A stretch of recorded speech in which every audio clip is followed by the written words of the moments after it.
I started this book on someone's recommendation. So basically, I really like the title Karmayogi that has been given to E. Sreedharan. For those who don't know him, he's a metro man, the person behind the Delhi Metro. And his when I'm reading his biography, basically it's a decent book. It's a good book. I was recommended to read for some reason, and it's not going to be. It's a very simple, easy read. It's describing his story, which is not just about the metro, because I'm halfway through the book and the metro has not yet come up. He was also instrumental in the building of Calcutta Metro along with the Delhi Metro. And it's more about, so my takeaway from the book is when I'm discussing the book in terms of, what I'm applying to my life or what I would want to apply to my life rather, is the way this person is so calm and he is so not bothered about the 25 transfers in 15 years of his career, and the value system that he keeps on talking about in his book, which has made him drive this way. So being unaffected, because today in the kind of with the social media and everything, you obviously understand, but how he's so unaffected, how he's so driven just towards his work, and he's not bothered about anything, is something that is absolutely worthwhile to learn. So not being bothered about anything that is happening around you and just concentrating on your work, and ultimately it did yield results. So it's not that you keep on working hard and you don't bother about the results. The results will show up, but you have to show consistency, and you cannot be bothered about it. And you have to stick to your values. Where he goes to meet the CM, and he's absolutely determined to not back out, and sticking to his principles, fighting the bureaucracy in the railway system, and the political bureaucracy, and how the politicians made a fool out of themselves in a couple of places, not being updated and giving update in the parliament. So it's about his journey. So I'm halfway through. It's about his journey as to how he has gone about what do you say, building the metro and the railways, and his career and everything. So these are the basic, the value for education is something he talks about. The value for the value system basically is what he's focusing on in his life, and I think it's really something to learn. So when you read biographies, you learn a lot in terms of what can you imbibe from the person, or what lessons has he learned from his life, and what difficulties he has faced and how he has tackled those situations, and what has been the outcome of those situations. So if from his experience I can learn something and apply something to my life and make it easier or faster rather than easier, because you will have your share of difficulties, but if I can make my learning faster, my experience more in lesser amount of time. So that is why I like to read biographies of people in particular, because of this reason. So this is one that I was going through, and I did not want to, and I keep on marking the book, as I told you, that it's very important to keep on marking the book, otherwise you will forget, you will not be able to get back and apply all that you've learned. So I keep on marking the book. If you notice, it's very important. So I keep on doing that so that I can always get back after a year or two and again see that whether I've applied the principles properly or not. So yeah, that's about it. I'll again get back to you with the next half. We're back to part two of Sridharan's story, and what we can derive out of it. So I'll just give you the background of the story very quickly, and then I'll get to the lessons, what we need to learn and imbibe in our lives from this particular book. So after his stint at the shipyard, he basically went down to get the Konkan railway built. So that was a very, very challenging project in terms of terrain, because the kind of stretch it was, the way it was going to be passing through multiple states, and the amount of expenditure it needed. So all those things were very, very big, what do you call it, roadblocks in getting that executed. And it was seeming to be like it's going to take decades to complete, like 30, 40, 50 years or so. And there was not enough funds and the coordination between the state governments. And we know about the bureaucracy that is there in terms of, there are people who want to give a lot projects to XYZ in order to get favors and everything. We understand there's absolutely no two ways about it. And so all those things he was fighting, and he was a man of principles, as we understand.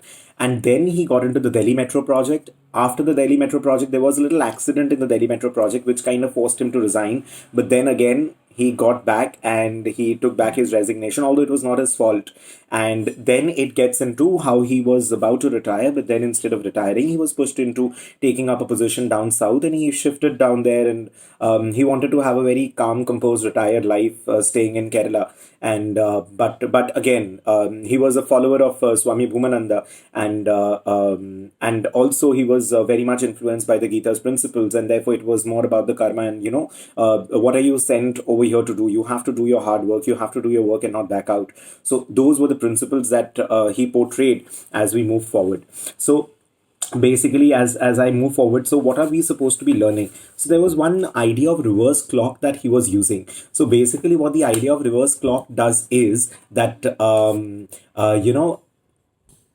so what the idea of reverse clock is that you're going to be having a deadline and you have to work backwards towards it. So I'm going to try and apply this in my office. And basically the idea is you have 20 days to go, 19 days to go, 18 days to go. So the project has a deadline and you have the number of days to go, which makes it easier for you to kind of, reach your deadline. The other thing he talks about is that beyond the educational qualification and the experience of the person, the conduct, how you're wasting time in office, how you're sincerely working in office, how your ethical conduct is, how important you find the client's work. Is that the principle of frugality there? What do you call it? The principle of fiduciary responsibility, that if it would have been my company, then how would I have been working? Am I working in that same manner with the same zeal in the office I'm in? So that becomes important. So these are the things he's talking about, which may not pay off in the short run, but it does pay off in the long run very, very much.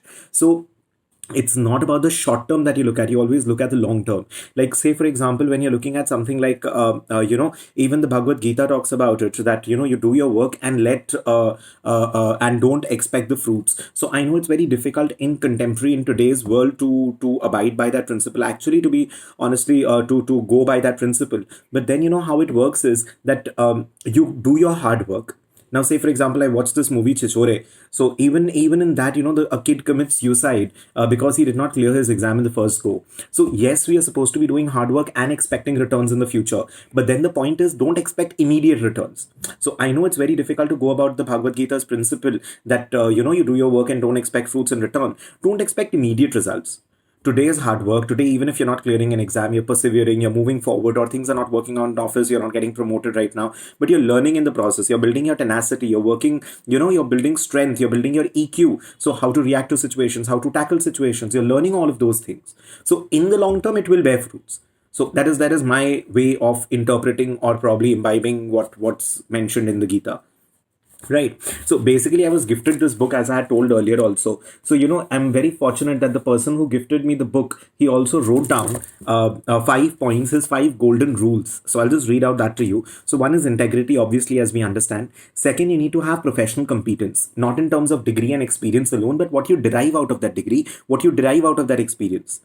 Can you apply yourself? Can you actually get the work done? Can you build a bridge, the Ram Setu that was being built Sri Lanka ke side mein? Can you build that in a shortest amount of time with the least amount of resources by applying your brains?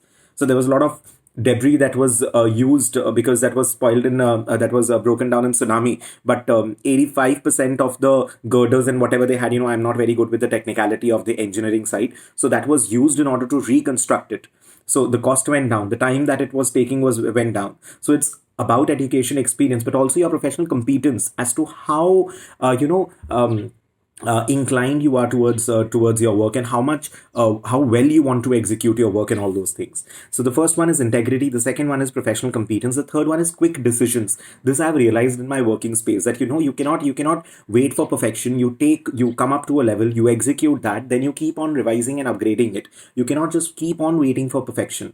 You have to take decisions. You have to move. Movement is important. When you're stagnant, it is very irritating and you're not moving anywhere. So you have to move. You have to take decisions. You have to evaluate. I've also realized one of the things, I think I mentioned somewhere earlier, that if you're very worried, if you're in tension or something, you put down all your points together on a piece of paper the very moment that you're getting worried, and you start your work. And during work also, you'll start getting those negative thoughts, or whatever is bothering you. You keep on penning it down in paper, and by the evening you would see that you would have saved a lot of time. How? Because when you're thinking about 10 points 100 times. But when you're writing the same point only once. And once you've written it, that you allocate time. That in the evening, I'm going to sit down for 20 minutes. I'm going to think about all the issues I have, and I'm going to try and take a solution, come up with a solution about it. So that's how you go about. So quick decisions. You cannot keep on pondering over something. You have to take very quick decisions, which Sreedharan portrayed. Staying healthy. That is something that he mentioned, and I need to work on. So staying healthy, because ultimately, even one of the principles, one of the Upanishads, it was written, and the person who gifted me this book, he told me about it. That it is very important that you treat your body well. So staying healthy is one of the principles that, again, when you look at the 4 burner theory that I posted about, so that's one of the burners I'm not working on. And the last one, he talked about punctuality. So these are the principles that you need to work upon. So the couple of things that you need to work on right now, the first 3 principles being very important: integrity, professional competence, and quick decisions, which I'm already working on. Staying healthy and punctuality is something I need to work on. Punctuality is not so much bad, but maybe 5-7 minutes late to a class, because I'm at times it happens, because there are so many things that I'm working on that and you underestimate or overestimate the time. But that's mostly what I'm doing. So again, the way I'm evaluating, you also need to evaluate yourself, whether you're going fine or not. Then he came up with the metro, and metro also faced a lot of issues. And but the point, the one thing to learn over here was that there was a lot of screw up in terms of Calcutta Metro. But then he was talking about that you don't make the same mistake twice. So all the mistakes that he made in Calcutta Metro, he went back. He kind of remembered all of those. He made sure that he's not going to be making those mistakes in the second line. So he's not going to be making the same mistake in the Delhi Metro. So you have to question yourself: are you making the same mistake twice in your office? You can't do that. So that becomes quite a bit important when he was working on the Delhi Metro.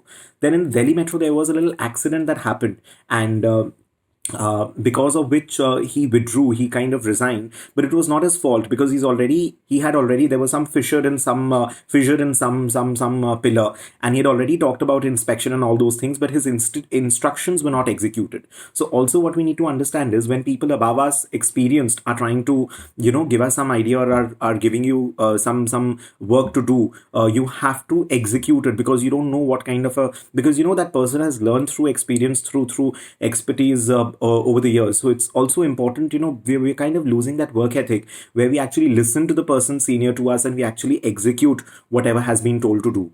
So you learn these things from someone else's story, so that you don't make those mistakes. Your life becomes faster, your learning curve becomes steeper. So we learn faster, we grow faster.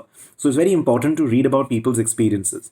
Then there was this IIM Ahmedabad, the study that was done on DMRC, that how the Delhi Metro was a success. So the 4 things they pointed out, I'll just read out to you. So the first one was the organizational value and work ethic, the work culture. So there was so much of work, so much of importance given to timekeeping, deadlines. I'm going to be implementing this in my office as well. That there's so much of importance given to deadline and timekeeping and all of that. So it becomes quite important. Sorry, I was checking clock. I need to leave for office. The second one is talking about, the value of being honest, because transparency is there. If transparency is there, it makes the right people accountable, and everybody feels very comfortable, because everyone knows that nobody is cheating. Everybody is working to their best optimal level, and there is no organizational politics and all going on, which is easier said than done. But then it is important, and that was one of the reasons for the success of DMRC. So one was emphasis on timekeeping, maintaining deadlines. The second was with respect to being honest, the kind of culture he had promoted. Third one was impeccable technical expertise. You need to keep on updating yourself. You need to keep on working, whether you're in the field of finance or engineering, or you're a doctor, you need to be very, very technically sure about your subject matter. The fourth one was unflinching social commitment. There's always something, that you want to do for people. You want to give back to the society. So there was this unflinching commitment that, after I build this, you're not looking at those 7-8 years or 10 years of metro. I know I'm going fast because I want to give you a lot of idea in a very short amount of time period. But you're looking at the longer term picture, that metro ban jayega, the metro will be ready, so many people will save so much amount of time, that is going to be contributing to your country's GDP. So you're looking at the end result, that I'll be able to build this, I'll be able to come up with this. So therefore I want to therefore let me work hard, because there is something I'll be able to give back, something tangible I'll be able to build, with which so many people are going to be benefiting. And the other thing was the keen to learn lessons from their setbacks and never to repeat their mistakes. As I told you, that they did not want to make the same mistakes that happened in the Delhi Calcutta Metro. And the other one is minimizing inconvenience to the public. So whenever they were building any phase or anything, they tried to make sure that the roads and all were operational, and there was some alternative route that was provided to them, and there was not much of an issue. And then the last chapter talks about the awards and all that he received. Of course, it was well deserved, no doubt on that. And someone with such an impeccable, clean record who stands up. So standing up for yourself is very important. That you stand by your principles, because people say that it's very difficult to live without office politics or without the bureaucracy and all. When this man can stand, and when you are professionally competent, people are going to beg to get you back. When you have that integrity, when you have that principles, when you're learning from your mistakes, when you're doing all these things, people will get you back to the organization. Your value will increase, you will get promoted, you will get the deserved accolades and the deserved awards and everything. But then for that, you need to work hard, and you need to follow these principles in the long term. So the fruits are going to bear, but the fruits are going to be bearing in the long term, not in the short run. May not be in the short run. So yes, you need to do your deeds and all. And the way he also follows these principles: integrity, professional competence, punctuality, treating your body well, and there was one more, professional competence. So we need to work on these. So these are the basic principles that he wrote. So it's important. I kept on marking whatever I was learning from these books, so that later on, after 6 months or so, at least I have those list of things which I can apply to my life. So thank you so much, and let's see which book do I come up with next. Thank you.